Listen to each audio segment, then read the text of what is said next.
Stop. Yan. Hops. Manila City 6th District. Yan. Bienvenido, Benny M. Abante Jr. Ngayong araw ho kasi ay lumabas na po yung Cabral Files, no. Gaya ng inaasahan po natin, excited tayo na inilabas pero medyo magulo sa sobrang dami. Sa sobrang dami ng listahan ng mga buhaya, anak ng kamuti, naguguluhan ako. Kailangan talaga pag-aralan mo yung mga lista na yan Lahat ng buhaya nandyan. Kakaiba po ito sa inilabas ng Bilyonaryo news channel na na-content ko kanina. Yung inilabas po kasi kanina ng Bilyonaryo ay DPWH leaks daw. So yung DPWH leaks na yon, ang tinamaan ay lahat ay mga senador. Wala kang nakikitang kongresista Pero ito counterpart ito. Kumbaga iba rin itong version pala ni Kung Leviste Leandro. Ito naman ay puro mga kongresista ang inilabas niya. Mantakin mo yan Nabulabog ang Pasko ng mga buhaya, anak ng kagwang. Kasi magsarap na sana ng buhay. Paano kasi hinamon ni Ridon? Sabi ni Ridon ilabas mo yan sa bispiras ng Pasko. Nilabas tuloy ni Leandro Leviste. Ito na po yung tinaguriang Cabral Files na kung saan sinabi ni Kung Leviste, lahat ng mga kongresista ay meron pong insertions. So, medyo naguguluhan po ako kasi ang daming numero. Alam mo naman, hindi tayo sanay sa ganyang mga numero Wala naman sa panahon ni Tatay Digong yung nakawan. Uso naman yung nakawan dahil lamang kay Bungit. Anak ng kagwang ang Bungit ka. At napansin ko po dito sa inilabas ni Leandro Leviste ay napakaraming proyekto itong hinayupak na tambaluslos na hindi na po napag-usapan sa panahon ng putangin kainitan na ngayon sa flood control. Si tambaluslos tahimik ang buwang, no? Pansinin niyo lang talaga. Kasi nga, alam niyo naman, yung sinasabi nating mastermind, gusto natin matumbok itong hinayupak na buhaya na ito. Si Martin Romualdez, na hindi na pag-uusapan kailanman. O ngayon, di iyak kayong mga hinayupak kayo. Mga bubunistang tangalistang loyalista ng UM. Nandito ba yung iba? Anak ng kamuti, lumalabas na maraming proyektong nasilat, no? Hindi lang nasilat, nakurakot. Itong si Martin Romualdez. Pero bago po natin pag-usapan itong mga numero, putang ina, allergic talaga ako sa numero.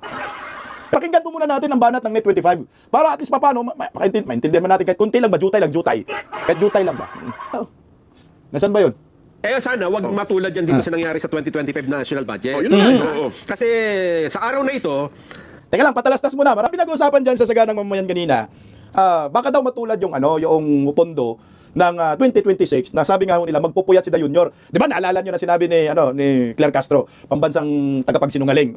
Hindi daw matutulog si Bungit.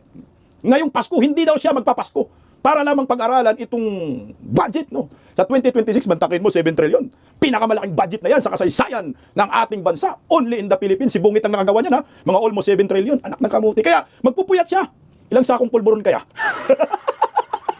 Di ba magpupuyat ang inumin, no? Di ba magpupuyat, oy. Di ba naalala niya, sabi, magpupuyat ako. Para pipirman, kagayong nakaraan, sabi, 4,000 pages daw. Binasa lahat. Ang resulta, animal, puro blanco. Puro ghost project. So ito, pakinggan natin, ay inilabas na ho ni Congressman Leandro Leviste ang listahan na saan ba pumasok yung mga insertion na yan. Yung bang enumeration, yung tala kung anong distrito. Kasi lumobo yung budget Totoo. Mula sa BICAM, mula papunta ng NEP at GAA, naglobohan ng todo. Ano ba yung NEP restored? Tapos total NEP. May nakalagay pa total budget. Teka, yan ay may paliwanag si Kong Leviste dyan Sa bagay na yan? Oo. For year 2025 Yes. NEP, diba? Ang NEP total, yan yung initial proposal. Ay, yung galing sa palasyo. NEP total. Oo. Yung... Teka NEP restored. NEP, sandali lang Ano bang maintindihan ng ating mga kababayan? Oo nga, may mahirap intindihin. Puro CR pala ito. Ito, Camille Villar. Malaki din palang NEP ni So yung dilaw, yun yung kabuuan ng buong taon. Yun yung naging GAA. Yun yung napirmahan na batas. So parang NEP restored, tsaka total NEP, pinag-plus ba? Ibig sabihin? May kasama? Kaya naging kabuuan. Yung NEP, yung NEP restored, yun yung sinapit na Malacanang. Yung NEP total, noong patapos ng deliberation, di ba? Okay. Noong magkakaroon ng pagbabago. Tapos nag-BICAM, yung pumunta dun sa GAA. Okay. Di ba? Makikita nun dito dito. Teka lang, ayusin lang natin para maintindihan natin. Yung nakalagay po dyan, ito. May ilang kulong po kasi dyan. Isa, dalawa, tatlo. Tatlong kulong po kasi yan. So ang nakalagay sa last kulong, kulay dilaw, total budget. Ito na po yung napunta na sa GAA, nagiging ganap na po na batas. Itong pundong ito, dito po ito ang pinag-uusapan na sinabi nga ho ni former President Duterte na puro blanco. No, puro blanco yung BICAM. Naalala po ninyo, mayroon pang problema sa Supreme Court ho ito. Hanggang ngayon hindi pa rin na-resolba. Nag-aayos na naman tayo ngayon ng pondo. So ito po yung napirmahan na yung kulay dilaw sa dulo. NEP restored. Ito po yung NEP restored. Anak ng NEP total. So ito yung nagaling sa palasyo, NIP restored. Kasi dapat ito magpaliwanag talaga si Leandro Leviste. Kasi tayo dito medyo nangangapa tayo dahil bago sa atin itong mga dokumento nito. Kasi ang naintindihan natin, di ba? National Expenditure Program, tapos General Appropriation Bill sa lower house at saka sa upper house sa Senado. Ito nakalagay, tatlo lang, NIP restored. So ibig sabihin, itong NIP restored, galing po ito sa executive. So, National Expenditure Program. NIP total, ito na po yung General Appropriation Bill. Sa aking pagkakaintindi kasi medyo, kailangan pag-aralan mo nga ito, pati sila, saganang mamamayan ay nagkagulo. So, ito na nga yung General Appropriation Bill. Yung total budget, ito na po yung BICAM na pinag-uusapan po nila at ito na po yung pinirmahan ni BBM. Yung mga blanco. Okay, tuloy kong. Yung halimbawa, yung example dito, yung kay Bienvenido Abante. Ito kay Abante, May highlight yung Bienvenido Abante, no? May highlight eh. Oo. Ibig Sa sabihin, NCR, yung una direct. Oo, Yung NCR. una. Manila 6th District. Yeah, yung- Parang total yun eh. Oo. Oo, parang Yung una, yung NCR. yung first page. Ayan. Yan. Sige pa. Pantay kang Abante ka. Sige pa. Special kasi si Kong Abante, kaya bigyan natin ang din yan. Bigyan tayo emphasis. Yan. May bold letter na yan. Stop. Yan. Hops. Manila Manila City 6th District. Yan. Bienvenido Benny M. Abante. Abante Jr. Makikita mo yung NEP, 1.26 billion, di ba? Oo. 1.265 billion, okay? Noong Billion ba yun o million? Billion.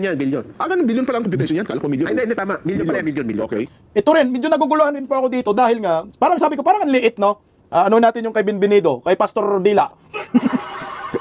Pastor Dila, labas. Tika lang, ano ba yung ano ni Pastor Dila? Ito ba yun? Napin ko lang yung kay Pastor Dila. Ay, hindi yan. Medyo naguluhan din ako kay Pastor Dila. Tama nga, ito, Bienvenido. Ito nga, kay Bienvenido Abante. Tingnan niyo po yan, ha?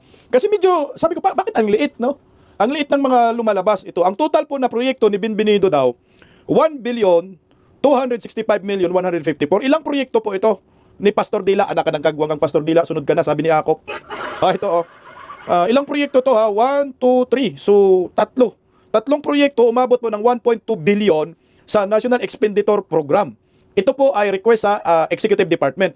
Nung nagiging General Appropriation Bill na, tingnan mo po ha, nagab sa Kongreso, ay naging 3.2 billion ba to? Billion nga ho ito, tama ba? O sabi, na-check nyo rin po ito? Billion rin po ito. Alam po, bakit nakalagay million lang eh? Million, as in 1.2 million lang, ganun lang. Yung total po, sobrang laki. Isipin mo, from 1.2 million ba to or billion, nagiging 3.8 million or billion sa dulo. More than times 2 yung itinaas ng budget ng mga hinayupak pagdating na sa GAA. So maliwanag, ang insertion nito sobra-sobra sa 1.2. So ang insertion dito ay mga almost 2 billion. Yung insertion tama. 2.6 yung insertion ni Abante. Tiba-tiba tong hinayupak na ito. So ginamit ho ninyo yan nung nakarang eleksyon, no? Eh 0 billion yan, no? Billion nga sabi ni plus 3 0, kaya nga billion nga. Mantakin mo ha, 2 billion yung insertion ni Abante sa tatlong proyekto, 2 billion. Puta, tiba-tiba yung mga animal. Ngayon ipaliwanag mo ito, saan ba yung proyekto na ito? Ang masaklap niyan, kung ghost projects ho ito. Kung mayroong proyekto, ang tanong, standards ba? Tama ba ang presyo? Kasi alam naman ho natin, ang sabi nga ho ni sino ba nagsabi? Si Leviste rin, na kapag proponents ka, matik, meron kang tinatawag na SOP, may kickbacks ka, 25 to 30%. So ito, tiba-tiba ang anak ng kamuti na to. Tuloy natin mga kabisdak. Pasensya na ha. Naduduling ako eh. Tapos, ang kanyang total NEP ay 3 million. Oo, na doble, Jen. Naging times 2. Oo. Sobra pa. Tapos nung naging GAA, nadagdagan pa. Pataas na Naging pataas. 3.8. Oo, kaya may guhit dahil ito ang example ng pataas ng pataas. Ayun. Pataas ng pataas. Wala sa NEP na... Hindi, parang tama ka, parang billion eh. Hindi mo na kuminiwala 3 million lang ang kanyang Kaya yun, nga. ba? 3,847,000, ganun. Tama nga, billion. So paldong-paldo si Pastor Dila. Billion nga, kasi di ako naniniwalang milyon. Putang ina, barya lang sa kanila yan. Kaya nga sabi ko, maganda siguro ito, ay nilabas ni Kong Leviste, ay pinaliwanag niya ng todo.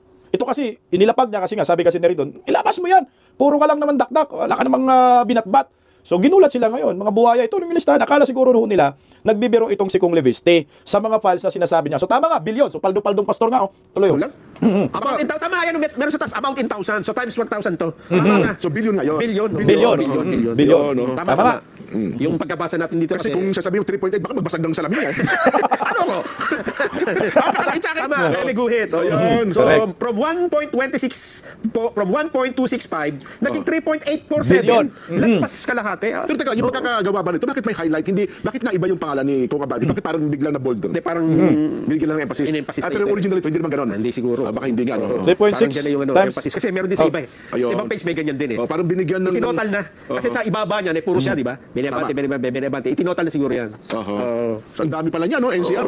So, yung sa pinakataas niya, Sana- meron pa siyang Abante rin ba yun? Si Abante na ang pinakamalaking insertion sa NCR. So umabot po ng almost 2.6 billion ang insertion ni Pastor Abante. Pero grabe itong hinayupak na ito, makatuligsa sa confidential funds ni Vice President Inday Sara na unmodified opinion, sabi ng kuha. Matindi. Akala mo nagnakaw si Inday Sara. Pero ito, ang liwanag sa inilabas ni Libiste na malaki ang insertion ni Pastor Abante. Mga taga Pandakan, Santa Ana, di ba boundary kasi yan ng Santa Ana, Pandakan, distrito ni Abante. Pakisilip nyo nga, yung proyekto ni Pastor Dila, meron bang kanal? Meron bang poste yan? Kasi nung nakadaan ako sa kanila, ang ganda ng bahay ni Pastor Abante. Grabe, ang laki ng bahay niya. Kabilaan yata. Halos lahat ng street niya, bahay niya yan. Nakikita ko doon yung simbahan ng mga impakto. Grabe, ang laki. So tuloy Hindi, yung pangalan niya, Benny Abante Jr. Tapos yung 5 billion. 6 district na pala yun. City of Manila, William Irwin. Irwin Chen. Puta no, di tibag sila ngayon. So kung tutuusin, itong inilatag ngayon ni Kong Leandro Liveste na mga ebidensya, ito ay Cabral Files, dapat imbestigahan ng ICI at ipatawag lahat ng mga buhayang ito. Isa-isahin po natin. Or yung naman, yung Senate Blue Ribbon Committee, kasi ang Senate Blue Ribbon Committee, inalimutan na yung flood control. Kung saan-saan na napupunta. Kasi ang flood control, talagang kaladkad si Bugit dyan, pati si Martin Romualdez, Sandro Marcos. Kasi, di ba sila yung tinaguriang Kings of Kings ng pork barrel. Sila yung mga hari ng pork barrel. So, bilyon-bilyon po yung perang pumapasok sa kanilang mga bulsa. Na para bang pag magpulis kay Vice President Inday Sara, nagnakaw si Inday. So, ito na ngayon, nagbumirang sa inyo ngayon. Putang na, Paskong-Pasko, binigyan sila ng sakit ng ulo. Kung ako, Pastor Abante, maglupasay ako. Di ba, Pastor? Magsiselebrate ba ng Pasko si Pastor Abante? Ang ina, magsasabi ka, teka lang. Ukrayin muna natin si Pastor Abante. Sabi niya, Pasko na. Anak ka ng kagwang ni Bisti, naglabas ka pa niyan. May maniniwala kaya kay Pastor Abante habang nagmimisa? Di ba, baptist siya? May pasintabi sa mga magagaling na baptist na pastor Kasi si Pastor Abante yung talagang paldong-paldong ngayon Namigay na ba yan ng pamasko sa inyo? Ang dami bilyon, 2.6 billion pesos ang insertion. Ayon po sa inilabas ni Leandro Liviste. Disclaimer agad tayo, baka sabihin ating gawa-gawa. Hindi po gawa-gawa ito. Binalita po ito sa lahat ng mainstream media na paldong-paldo itong mga buhayang ito. Tingnan natin si Martin Tambalostros Romualdez, yung poon nila. Ito, pakinggan pa. Kay Martin Romualdez, tiba-tiba yung anak ng kagwang na unggoy na ito. Ito kay Pastor Abante pala yan. Yung kay Martin! Yan ba yung... Putang na, Pastor Abante pa rin, puro Pastor Abante. Ayan. Pastor Abante, bakit puro pangalan mo nakita ko dito? Anak ka ng kamuti ka. Ito. Uy, ito na nga yan. Check nga. Kailan. Ayun, kay Sandro pala yan. Sige, kay Sandro na lang. Anak ng kamuti. Sandro na lang. Sinsya na, live na live to. 19 billion kay Martin. Ito muna kay Sandro, saka na muna kay... Ako'y nagtataka dito kay Sandro. Isang proyekto ni Sandro, pero tiba-tiba. Tingnan mo kay Sandro Nasaan na si Sandro? Yung hari ng kickbox. Tingnan mo yung numero, tingnan mo. Mula baba, pataas na lang. Nasa baba. Region 1 po yan. Ilocos Norte. Mga kawatan ngayon. Tingnan mo yung si Sandro Sandro, umayos ka. Hindi patas to, anak ng kagwang. Mantakin nyo yan. Yung National Expenditure Program galing sa executive. Ilocos Norte, 1st District. Ferdinand Alexander Sandro Marcos alias Charis. Paldo ang animal. 5.2 billion lang yung request nila sa National Expenditure Program. Masyadong generous ang animal na mga buhaya. Sa Kongreso, siyempre, anak ka naman ng tipaklong So si Diala, Merry Christmas. Anak ka naman ng tatay nila Di ba? Anak ka ng ina nila anak ka ng hari ng mga impakto. Lagi na kang ibang panga. Mantakin mo yung request lang naman ng executive sa 1st District ni Sandro Marcos. Yan Region 1, Ilocos Norte. 5.2 billion lang yan, tol. 5.2 billion lang Billion. Okay. Alam niyo po ba yung inapprove? Pagdating sa Kongreso, may patubo ang animal. Siyempre, naninipsip yung mga hinayupak ng mga kongresista, Sip-sip tayo dito kay Sandro. Tangay na, anak to ng presidenteng walang kwenta. Magpasip-sip tayo kay Sandro kasi apo to ng kawatan din. Tatay to ng kawatan din. Anak pala ng kawatan. Mantakin mo ginawang 12.5 billion pesos. Ang 5.2 billion, hirap na, sasabog yung calculator, animal, syntax error, daming numero. 5.2 billion from 5.2 billion, ginawa po ng mga buhaya na 12.5 billion. Magkano yung dinagdag? 7.3 billion pesos. Anak ka ng kamuti, Charis. Paldong-paldo, no? First owner ang animal. Kaya ang daming trolls eh. Tingnan mo sa social media. Ang daming trolls. Galit na galit sa mga Duterte. Ito 7.3 billion pesos ang dinagdag ng mga buhaya dyan sa Kongreso. Pagdating sa BICAM na nagiging GAB, putang ina, lalong tinaasan ng animal. Meron namang 7.3 billion na dinagdag pagdating po sa ito na po, sagaan na ito, pinirmahan ng tatay niyang nakangiwi ang panga. Sabi ni Leonard, nasa dugo talaga ang pagnanakaw. Sabi ni Tatay Digong yan. Ginawa pong 12.9 billion pesos from 5.2 ha. Anak ng kamuti, nakaka-insulto sa mga buhayang bitirano na ha. Kaya di ba? Maraming bitirano mga buhaya. Putang ina, nilagpaso ni Charis. From 5.2 nagiging, anak ng kamuti, nagiging 7.7 billion na. Kaya pala daming dump truck sa lugar nila. Rami. Di ba Balaw, maraming salamat sa pakulay. Mantakin mo. Kaya nung pumunta kami sa Ilocos, nakakabuisit eh. Ilocos Norte ha. Nakakabuisit. Alam mo, sa lubong mo dump truck. Sa lubong mo bulldozer. Lalo na pagkasabay mo pison. Putang ina ng pison na yun ang bagal. Ito pala, paldong-paldo pala yung distrito ni Sandro. Nasabi ni Chavit Singson. Tangina, puro ghost projects yan eh. Flood control dyan eh. Puro ghost projects. May mga video si Singson. So ito yung patunay, Sandro. Dinagdagan, tinaasan sa GAB. Ginawang 12.5. Nag-increase na nga ng 7.3. Pagdating sa GAB, pinirmahan ng tatay. Nagiging 12.9. Naging 7.7 billion pesos ang insertion ng mga animal. Paano na yan? Paliwanag nyo, mga magagaling na mga bubonistang, tanganistang, loyalista ni Bangag. Hanggang ngayon, ngiwiim pa rin kayong mga animal kayo. Pasko na, 2026, ngiwiim pa rin. Ganito po kalaki ha. O, listan nyo. Yung insertion ni Sandro naging 7.7 billion pesos. Paano naman sa angkol niyang buhaya? Call! Nasaan ba call? Tangi naman angkol na. Ito ba yung call? O, hindi yan. Putangin, ang dami kasing numero. Ayan po, Martin Romualdez. Tingnan mo ha, pansinin mo, Ferdinand din ang animal pala, oh. Diyos ko, kawawang Pilipinas, mala sa pangalang Ferdinand. Tingnan mo, sinakop tayo ng mga Kastila. Sino yung sumakop? Ferdinand Magellan. Putang ina, may sirabing buhay natin doon, di ba? Buti na lang, may lapu-lapo. Oh, bulilyaso si Ferdinand Magellan. Pagkatapos si Ferdinand Magellan, may pumalit ulit, Ferdinand Marcos Sr. Anong ginawa? Nagnakaw lang man din. Baon ng Pilipinas sa utang. Putangin na. Okay na sana yun. Di na sana uso yung Ferdinand eh. Putangin na, may presidenteng Ferdinand Bongbong Marcos Jr. Putang kamalas ng Pilipinas, no? Hindi pa talaga nakontento. Yung anak ginawa pang Ferdinand. Kawatan din. Di ba ho? Ferdinand Alexander Marcos. Anak ng kamuti. Pati pala angkol niya, Ferdinand din. Ano bang nangyari itong mga Ferdinand? Ferdinand Martin Romualdez. Tingnan mo naman yung insertion ni Ferdinand. Basta Ferdinand kawatan. Pero may Ferdinand din akong kaibigan mabait. Nandito nagpapakulay yan si Ferdinand. Tangina na yan. Tingnan mo ha. Sa puon nila na sinabi ni Kong Pulong na Peking Panginoon, anak ng kagwang puro Ferdinand nga. Di ba kayo nalibadbaran? Paskong-pasko nalaman natin pag Ferdinand kawatan? Paldo. Okay. Kung si Sandro ay merong paldong 7.3 billion pesos, totally natin kay Ferdinand din. Ferdinand Martin Romualdez Tambaloslos. Yung request lang naman ay 4.8 billion pesos. Mantakin mo, from 4.8 billion pesos. O, kumuha ng animal, syntax error na naman ito. Angel Time Traveler, Merry Christmas po sa inyo, Milan Taghap. 4.8 billion pesos na request sa National Expenditure Program. Sarap nyo sampalin, baliktaran, animal kayo. Ginawa po ng mga buhaya ng 16 billion pesos. 16 billion. 16 billion, 87 million. Yun yung ginawa. So 16 na lang natin. 16 billion pesos. Run off na nga natin, 17. 4.8. 17 na yan. Tangin ang calculator ko nagreklamo.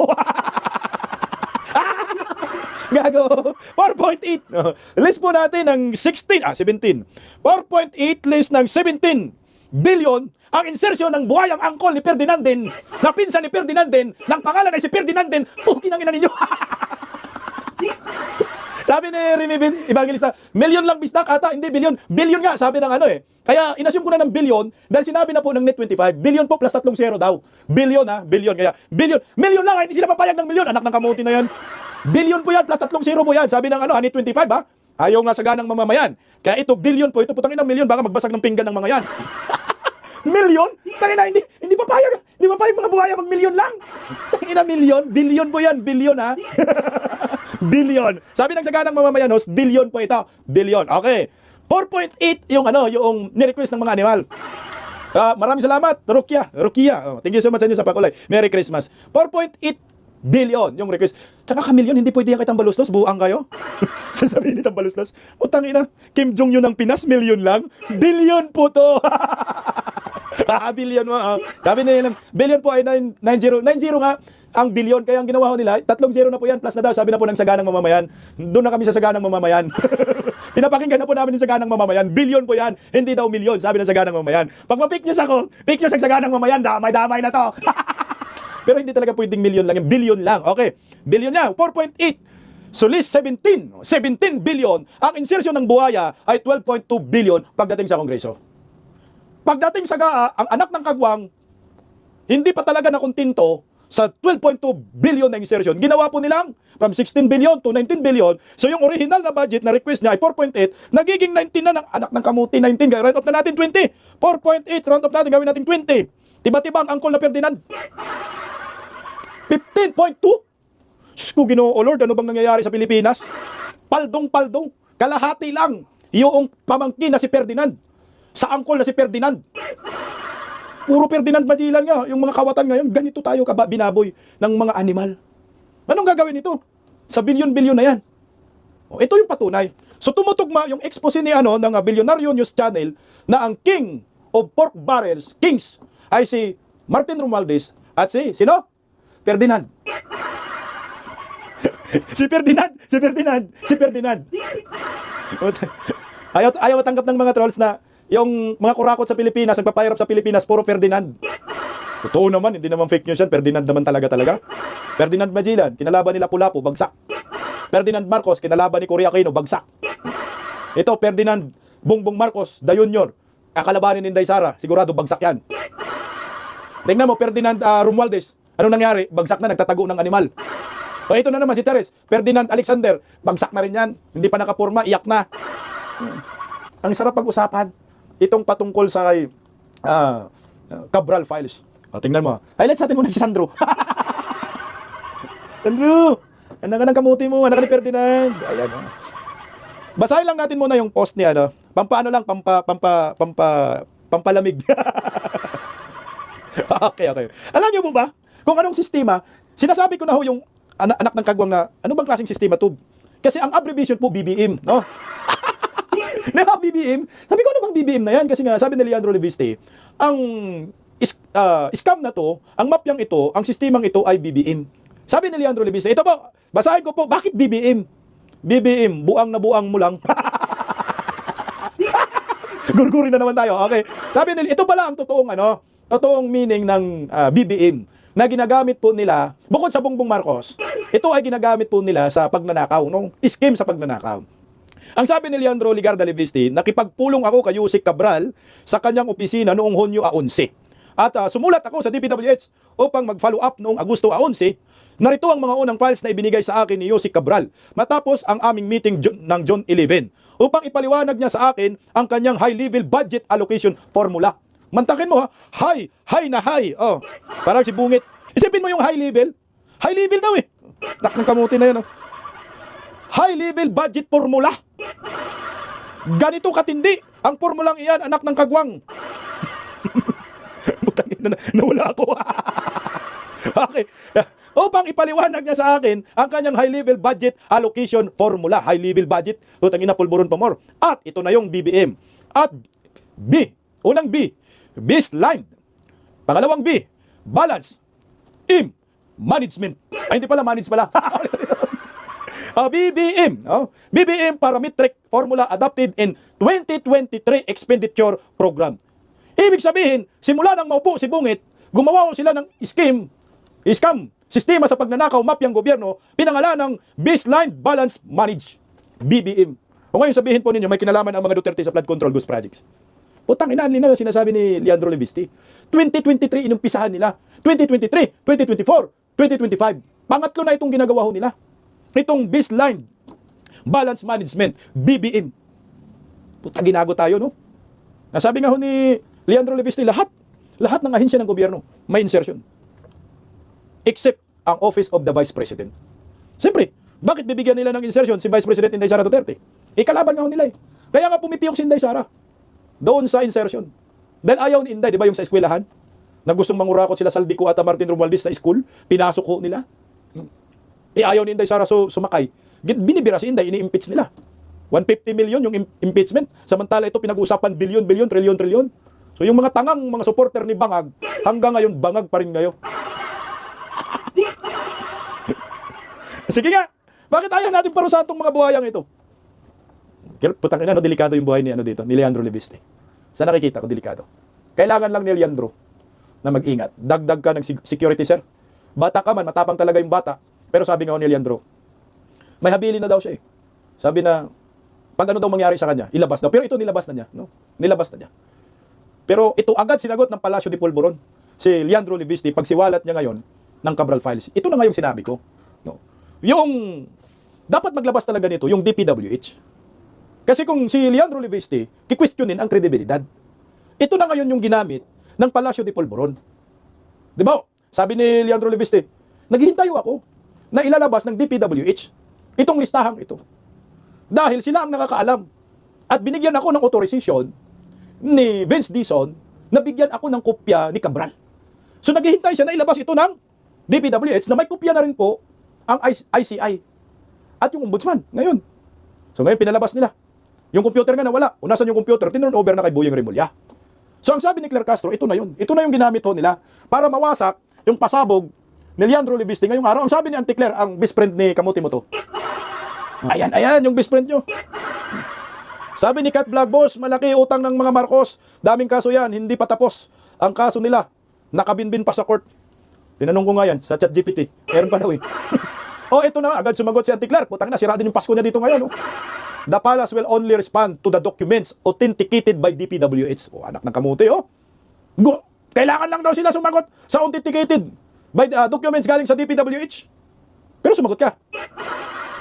Ang sabi ni Auntie Claire na best friend ni Kamuti mo to, other than this, they will all be considered as heresy or chismis which have no probative value. Putang inumin, Ito na yung sinabi ko sa inyo eh.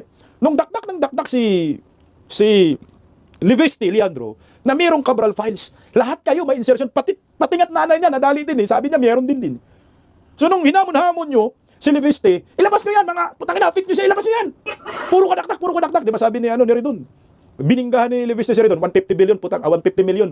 Nakanangkamuti, may insertion ka. So nung sabi ni Ridon, ilabas mo bukas, bispiras ng Pasko para magkaalaman. Inilabas ngayon. Ano sabi ng palasyo? Walang value daw, chismis lang.